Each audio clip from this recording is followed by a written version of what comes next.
you were at a football game. Not just any football game. Imagine that you were at the Super Bowl.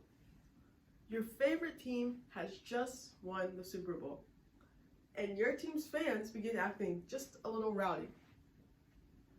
Your team has begun vandalizing seats, throwing trash on the field, and even pushing the other team's fans. Now, you are often characterized as being nice and a law-abiding citizen with no legal record. However, amongst this crowd, you see yourself begin to vandalize seats, you see yourself throw trash on the field, and even push the other team's fans. This is deindividuation at work. Deindividuation is characterized by the loss of individuality and the loss of personal responsibility. In this scenario, you were amongst this crowd and you began becoming reckless and rude, all because your identity was concealed and you were anonymous. Now, that leads me to this point. How does deindividuation lead to radicalism? Now, if I asked you all to define what it means to be an individual, I should expect a wide range of answers, including being unique, being different from others, people exclaiming that they are their own self, that they can make their own decisions, etc., etc.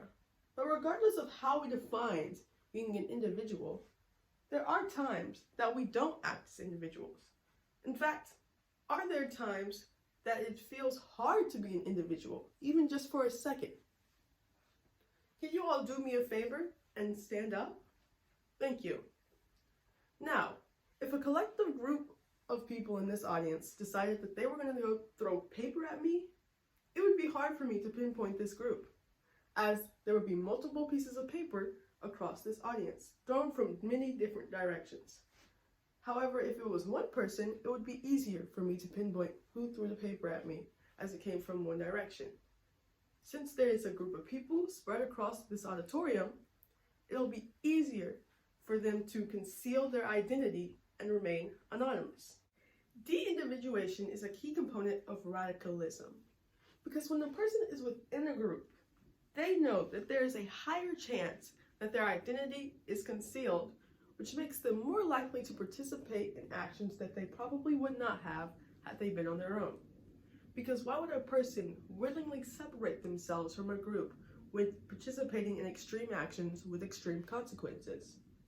Now, when we're talking about radicalism, we can often pair de-individuation with group polarization. Group polarization is when people who have a similar view have discussions and their view becomes more polarized or more radical. Now, when looking at the January 6th riots of 2021, when the people stormed the US Capitol, this group had a very polarized view, a very polarized opinion about a certain situation. Then, because their group was so large, they stormed the Capitol and they had each person had a very, very small personal responsibility attached to them. And because of that, they destroyed offices, they vandalized statues, and even exclaimed that they would incite violence on some of the US Capitol politicians, even then Vice President Michael Pence.